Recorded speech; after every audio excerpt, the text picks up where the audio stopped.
سلام، وقت شما بخیر. به مجموعه خبری امروز از اداره تحقیقاتی و نشراتی روج خوش آمدید. در آغاز سرخط خبرها: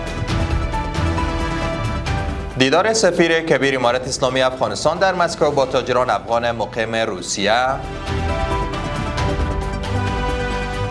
برگزاری نشست هماهنگی میان معاون رئیس جمعیت هلال احمر افغانی و نمایندگی اداره امور دینی ترکیه در افغانستان پیرامون حمایت از کودکان یتیم،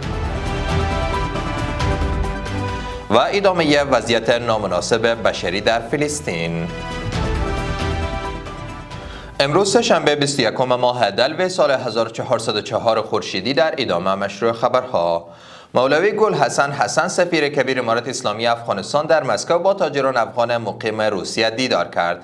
سفارت افغانستان در مسکو میگوید که در این دیدار در مورد تفاهم متقابل، هماهنگی و تقویت روابط اقتصادی و همچنین مشکلات موجود در تجارت میان افغانستان و روسیه گفتگو شد. تاجران افغان مقیم روسیه در این دیدار مشکلات و پیشنهادات خود را در زمینه‌های مختلف در میان گذاشت و خواهان حمایت، همکاری و توجه امارت اسلامی افغانستان شد.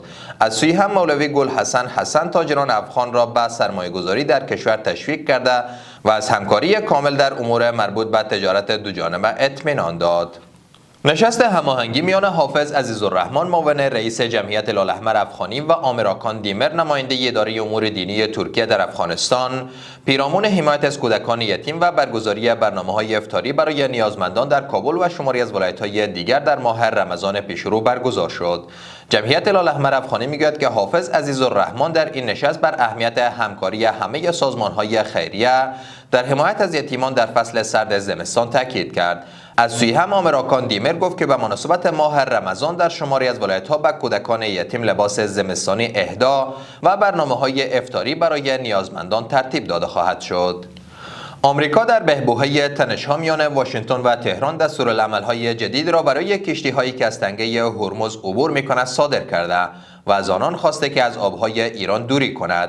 بر اساس گزارش شبکه خبری الجزیره به کاپیتان‌های آمریکایی همچنان دستور داده شده در صورت ورود نیروهای ایرانی به کشتی‌های تجاری برای بازرسی از توسل به زور خودداری کرده و اجازه بازرسی بدهد.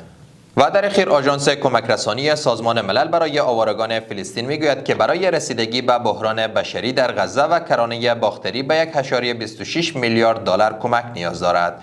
این سازمان تاکید کرده که غزه و کرانه باختری اشغالی با یکی از جدی‌ترین و طولانی‌ترین بحران‌های بشردوستانه در سال‌های اخیر روبروست و این کمک‌ها برای ارائه خدمات حیاتی به 2.4 میلیون تن در این مناطق استفاده خواهد شد.